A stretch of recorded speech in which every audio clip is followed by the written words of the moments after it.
talking about types of facilities. There's several different kinds. The first is independent living, which you guys might know a little bit more about, just being in different facilities than me. Yeah, these folks are generally independent. They can oftentimes drive their own car. They come and go as they please. And it kind of ranges where from that independence to patients also need a little more care. But they usually don't have behavior issues, or they don't need as much. Some of the independent living facilities offer medication management where people can, or they don't have to. So there's an extra charge usually for medication management in an independent living facility. But basically you think of somebody that's still able to do most things on their own. Maybe they have a food plan. It might be that they've got a kitchenette and they only go down for, dinners or those types of things. Yeah. That's what we see in the independent. Or you can also have a couple, husband, wife, in an independent living facility where one of the couple needs more care. And then, the well spouse can sometimes take care of the spouse with more medical issues or dementia issues with assistance from the staff at the independent living facility. Yeah. So a lot of the facilities work a little different. Once you need a lot more care, they have to move. Other places you can kind of age in place to a point in independent living. Yeah, and independent living, not to be confused with like a 55 and older community. It's more of a licensed facility that's providing some sort of oversight. It's more like an apartment complex where you're going to be inside of a larger building, hotel-esque. Yeah. There's certain amenities like activities or just certain community events to participate in. Families could potentially still come and help fill up medisets with medications or, okay. And they also prepare meals, so they have a cafeteria, but a lot of the rooms will also have a little kitchenette. So they can still prepare their own, but they can also go down for meals. Absolutely. But the things they don't do at a lot of these facilities is things like Hoyer lifts. So if you need this assistance with transfers, then usually they'll maybe do a sit-to-stand, but once you need a Hoyer lift, you have to go somewhere else. Yeah, and that's even the same for some assisted living facilities. Yeah. So that would be like the next step up. Yeah. We're finding that there are not many, at least in our area, that will accommodate for folks needing a Hoyer lift or that type of assistance, just because they don't staff it the same way. Hoyer lift, that requires a couple people in there for those types of transfers. So that's something to bear in mind too. And not all independent living communities have an assisted living, but a lot have like an age-in-place model. Independent living, assisted living, and then even sometimes a memory care. Or it'll be independent living in the same room. You can bring in more care, so it'll be essentially assisted living. Yeah. And then when you need more care yet, if there's behavior issues or they're wandering off, that's a big issue because as an independent living facility, the doors are not locked. So people can leave, and there's no one really to monitor them leaving to the same extent. Yeah. So if once you start wandering, that's when they need memory. Coming in a little bit risk, they might have to look at other options. And we've seen that happen in our own practice where we've had folks that they're right on that edge, and then all of a sudden they started, they called elopement, leaving the facility in the middle of the night. And people not knowing. Or on a cold day, or on a really hot day. And so then it becomes a safety issue because they could get, heat stroke or a cold injury. So. Yeah, and so speaking about assisted livings and memory care, we're seeing more physical assistance generally associated, could be transfer assistance, incontinence assistance. They're generally getting 3 meals a day, not just 1 meal with a kitchenette. They're requiring a little bit more oversight, hands-on. Generally, medication assistance is required at that time. Families still have the ability to participate in that in certain facilities, care plan appropriately and things, but generally the facility's taking over those a lot of that parts. And then there's nurse oversight, providers such as yourself that are coming in, reviewing medications, managing behaviors if there are any. documentation, primary care providers. And another thing about independent living facilities is people make a lot of friends there. So they're a lot more independent, there are a lot more activities, they usually have a bus that will take them places. So these people are, they're kind of living their life. And they don't need that, but they go to these places so they're not alone. So they have lots of friends around them. Yeah. So you can be really social and do totally fine at these facilities. Yeah. And some of the more with it residents will sometimes kind of help some of the patients who need, or residents who need more help. So a lot of times somebody moving into independent living is just kind of trying to cut off the extra stuff. They don't want to manage the lawn anymore. The house is too big to keep clean. They want a little bit more community. And so it's kind of an ideal spot. And maybe they're predicting there might be cares associated in my future as I age. Yeah. Or we see a lot of someone's moving from out of state. So they sell their home in Montana and then move, like here where they moved to Spokane. So rather than move to their own apartment or buy another house, they just moved into independent living. Okay. So it's kind of a transition to be closer to the family, but yet they don't want to live with their family because they want independence. Yeah. And they don't want to be, so-called burden to their family, or they want to do their own thing. Yeah. But people can live in independent living for forever. A lot of these patients sometimes they can live there for 20 years. You have some patients that'll probably, when you look back, they moved there in their 70s and now they're 95. Yeah. And they're still in the same facility. Okay. Great. And then assisted living, more care is being required, more oversight, a little bit more hands-on, physically, emotionally, guiding them through those. They're not always queuing themselves for meals. They just need a little bit more encouragement to participate in those things. A lot of assisted livings and memory cares and independent livings can provide hospice care, end-of-life care as well, with a third party jumping on board and just providing extra support through those processes. When you're in an assisted living, as you kind of mentioned, if you're a wander issue, some assisted livings can manage dementia, Alzheimer's patients, but when they become an elopement risk, that's really when they need more of a secure setting. But some assisted living facilities will be a locked unit. Okay. Where you'll become a mix of people who are less dementia symptoms and more dementia symptoms. They're not coming and going independently. Right. They They're have the ones oversight. that aren't wandering as much. They're the people that just need the reminders to come down to meals, and otherwise they're just hanging out in their rooms. And they can still even come participate in activities, but they're needing that reminder to come down to do these things. And they have to check out when they leave, so families have to check them out. How would families know whether or not somebody would be appropriate for an assisted living versus a memory care? A lot of times they're dealing with some of these things at home for so long, so because they're ready to pass on to someone else to provide the cares, they're thinking that the cares are just general, and then they get placed in these facilities and they're actually a lot worse off than we suspected. Well, then we see the decompensation too that happens with the move. So if somebody's kind of already on the edge, that's where some families get upset. We'll see somebody will go in, like yourself, will go in and do an assessment, and you see somebody in their own environment with their family members, Presenting really and well. they're presenting really well. And then they get to the facility, and after a week or so, we've got people calling like, oh, Mr. or Mrs. So-and-so, they're not doing so great. Yeah. And so the move has, kind of pushed forward that decline because they're in a new environment, they're confused. Yeah. But assisted living, the lines get blurred. And so you could have someone with dementia and they're really apathetic. They're not wandering.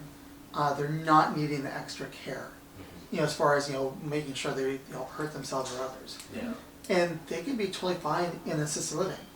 Until they pass. Until they pass, that's totally fine. When they start having behavior issues or a lot more care needs. Physical transfers, heavier incontinence, Yes. Yeah. bowel and bladder. And when we say behaviors, it means like that somebody's just becoming more agitated, or they're angry, sundowning. That's the kind more same behaviors. That's what we're talking about. Absolutely. Or physical aggression. Okay. We've had patients throw chairs through windows and be quite violent. Then that's moving more towards that memory care. Okay. Yeah. And then also you want to make sure that everyone's safe. So then with assisted living, your staffing ratios aren't as high. Okay. Once you go to memory care, your staffing ratios, you have a lot more staff per resident to keep everyone safe. Absolutely, yeah. And in a lot of assisted livings and memory cares, most of the caregivers in Washington at least are required to get mental health and special focus on diabetes, because a lot of the assisted living and memory cares are just dealing with those types of diagnoses. So, And heart failure, so and Parkinson's disease, and The staff's not particularly being trained on those types of things, but yeah. But I guess they I are still getting think- extra training to be able to manage some of these things, and no one does it perfectly. It's nice to be able to come in for 8 hours and leave, especially when families have been doing it at home 24 hours a day, 7 days a week. It becomes a lot more difficult because they don't get to walk away for 16 hours and come back refreshed the next day. So a lot of those behaviors can be difficult. But a lot of terms are used, like nursing homes. How do you differentiate a nursing home and an assisted living or a skilled nursing facility? so nursing home is generally for rehab these days. Okay. So if someone goes to the hospital, when you're in the hospital, for every day you're in bed, it generally takes 4 to 5 days to get stronger again, based upon what happened. And so a lot of these folks end up in skilled nursing to get them strong enough so they can go home or they can go to a facility. Get them stronger, decrease their fall risk, and kind of stabilize their medical issues. So oftentimes, if they had a big pneumonia or broke their hip or something happened, they're not ready to transition yet.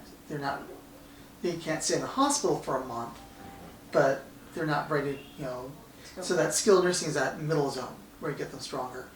Medicare and private insurance will generally pay for no more than 21 days. So after 21 days, you have to find somewhere else to go. So it's temporary, it's transitional, generally straight out of the hospital, looking to recover, to get you home, or placement in a long-term care facility, such as assisted living, memory care. It could be potentially independent living if it's appropriate, if they've recovered well, and then adult family homes as well, which is very similar, different license, but There's one more entity I won't spend too much time on, but that group that needs true skilled nursing facility care, they need to have a nurse, they have really significant medical issues, but they don't want us to keep them in the hospital for forever. There's patients, things like on vents, and patients who need a lot of hands-on care. Then They they might go still to have IVs hooked up to them at that time. or they need dialysis. Yeah. That'd be long-term acute care, LTAC. That's a totally different entity. Those are those patients that need skilled nursing. And just a general skilled Yeah. nursing facility can provide some of those services. They can. And you have nursing oversight, where in a skilled nursing, a nurse is on staff every shift providing administrations of medications, sometimes with assistance of somebody that's trained appropriately. Where in assisted living, we have an oversight of a nurse, but our staff are nurse delegated, so they're working under the license of the nurse to administer medication. So there's different education and requirements for those settings. Yes. And I think something that I hear that can get confusing for families is that, the difference between what we thought of in the past for nursing homes. They used to, you used to put grandma or grandpa in a nursing home, but now that has changed to these locked dementia units. We call them memory cares, assisted livings. That has taken that place. So if you're thinking, that somebody needs to go to a nursing home, that's not the case anymore. Nursing home are for those people that are discharging from the hospital now. Which are a much more home setting versus a hospital setting where you have linoleum floors and, just the The sterile assisted type livings feeling. and memory care units are so much nicer, because there's a bad connotation that comes with Yeah. nursing And homes. the other difference is in a nursing home, we still wake people up all the time. Yeah. Usually not as much as a hospital, but a memory care, assisted living, independent living, these are these people's homes. Yeah. And so they try to make it more homey. They try to make it, they like to have their own belongings in the room. Yeah. Their own bed, their own furniture, their own pictures. Yeah. Where you don't get that in a skilled nursing. Yeah. And so if we look here too, there's a lot of pros of adult family homes as well. Each adult family home's ran a little bit differently. Some have 8-hour shifts, 12-hour shifts, 16-hour shifts, or even 24-hour shifts. So adult family homes are basically homes in a community that have been converted into the ability to manage care for the elderly or the vulnerable.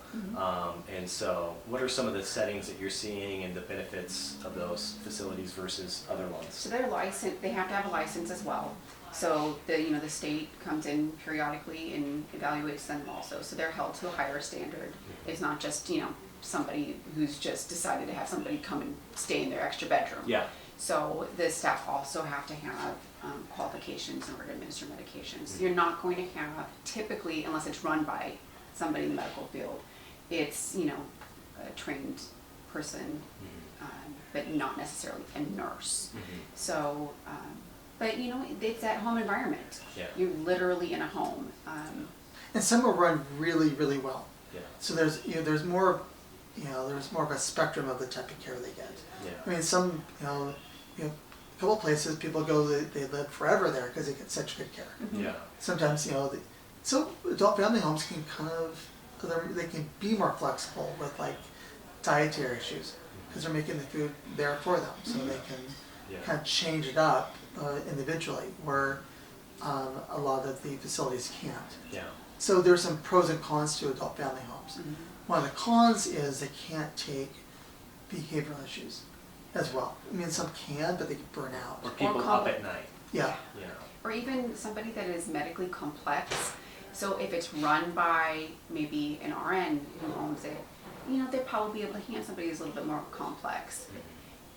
But in general, usually not. So if somebody is needing more of that, you need somebody there paying attention to them more often. Then adult family homes are not always the best idea for folks. So if you have someone who's kind of apathetic, is really easy and pleasant with dementia, adult family homes are perfect. Yeah. Because they get a lot of one-on-one care. They get to be in a home environment.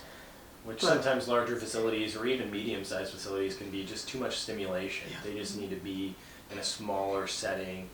Occasionally have roommates potentially.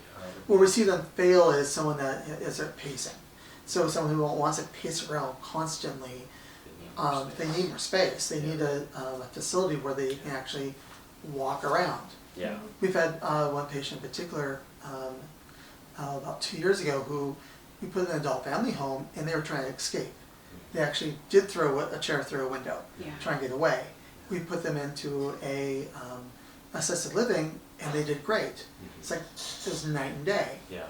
So it's trying to find the right fit. Yeah. Every setting's a little different. Yeah. People are going to thrive in True.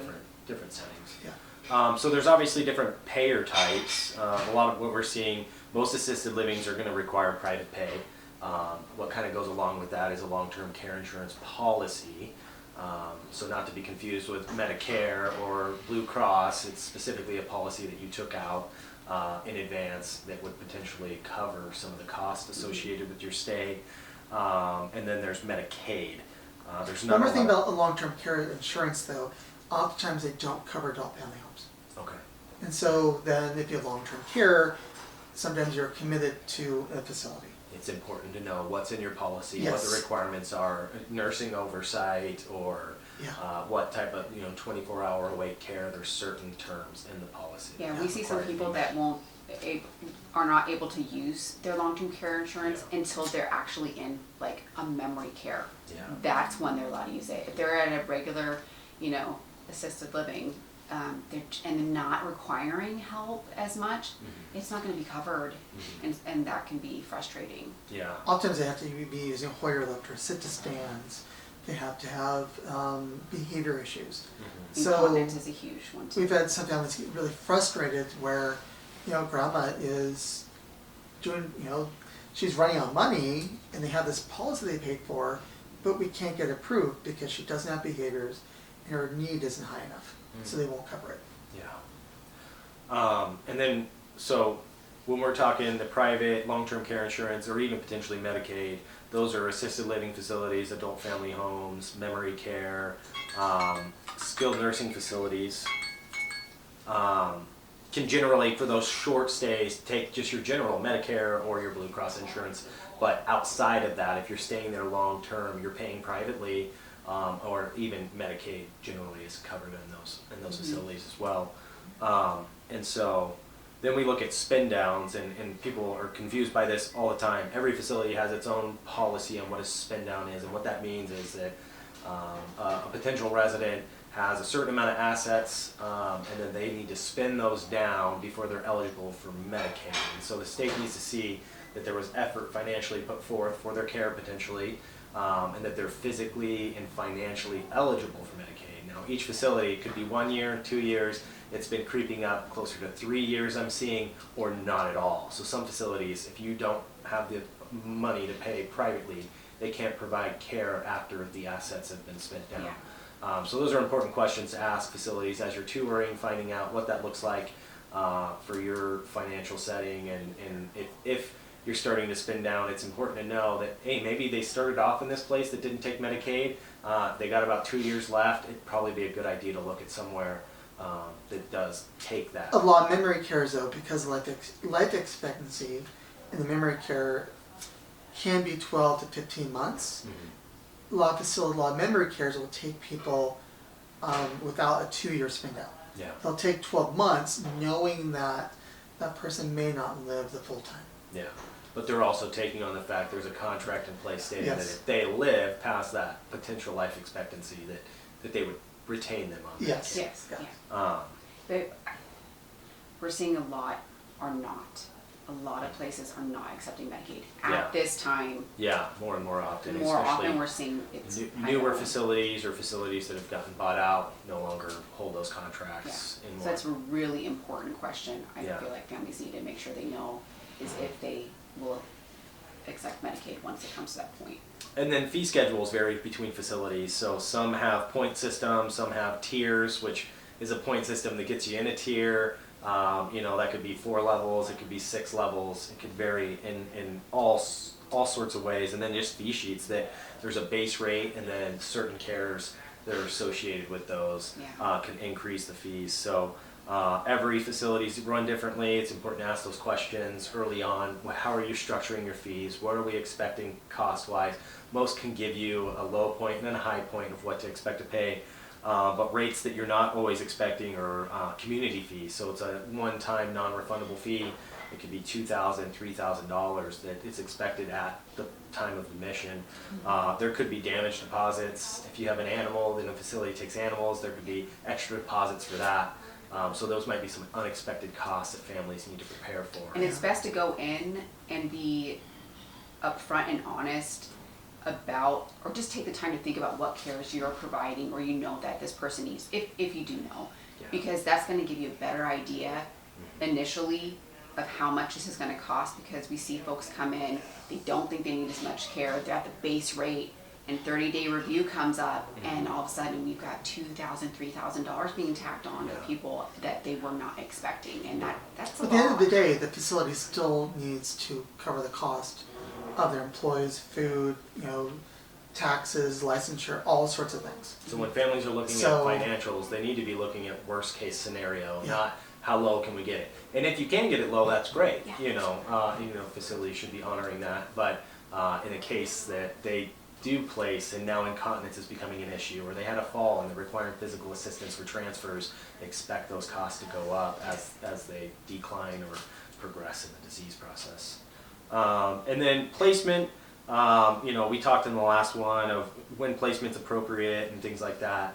We're seeing a lot of times in our facility specifically where families are waiting to place people longer, and so when they get into the facilities, they have a rapid decline. So there are benefits to looking at independent livings earlier, and just kind of transitioning into these settings earlier before the disease process is so rapid. They have a chance to settle in and get a new routine down, because what is happening is that they come into the facilities, they're agitated, they're confused, they're having incontinence issues, they're falling more frequently, and families are, there's almost a regret in the placement because they weren't expecting for that to happen. But when I talk to families, when you look back and say, when did they really start declining? Mhm. The families will tell me the behaviors and everything else really started 3-4 months before they moved in. Yeah. So the family's been suffering through the worst of it And so the trajectory is they just keep on declining, if not faster, when they move to the facility. So it's not that moving to the facility causes them to pass away. The process is already starting months before they moved. Yeah. Which, I'll be honest, sounds like a sales tactic. Oh, get them in early so we can start getting compensated. But for the longevity and the comfort of their life, those last 30 days to 60 days when they're in that, it's hard. It's hard on them and it's hard on the families to watch that happen. And so sometimes there's a little bit more ease on both sides. But we also see that Placements the earlier. spouse taking care of the person with dementia or increased care needs takes a huge physical and emotional burden Yeah. caring for them. Yeah. So when they finally move them into a facility, that it's not so much the well-being of the patient, it's well-being of the other spouse Yeah. who may not have all the other issues. Absolutely. They take a huge hit Yeah. trying to care for these people. So you want to move them in early, not only for what's going to happen to the patient or resident is going to happen. Yeah. Sometimes I worry more about the other spouse. Final thoughts? It's expensive, Yeah. but it has to be expensive because it's expensive for the care. Yeah. For the So, yeah, we're not, facilities aren't trying to take advantage of people. It's expensive. Absolutely. Yeah. What's your thought on that? Yeah, I mean the costs, that are associated with payroll alone are extremely high, Yeah. and so in our facility here, we're seeing, about $80,000 every 2 weeks to the staff. That's care staff, nursing staff, kitchen staff, housekeeping, maintenance. So it goes a long way. And so in each facility, manages their money differently. Some cut costs on employment or, but they're running lower levels of care, but we're running such a high level of care here. Where that's a majority of the cost. And then as a business owner, my investment is in the staff and in the care. The better they're taken care of, the better they're able to care for others. And so I think that's important to look at when you're touring and finding that out.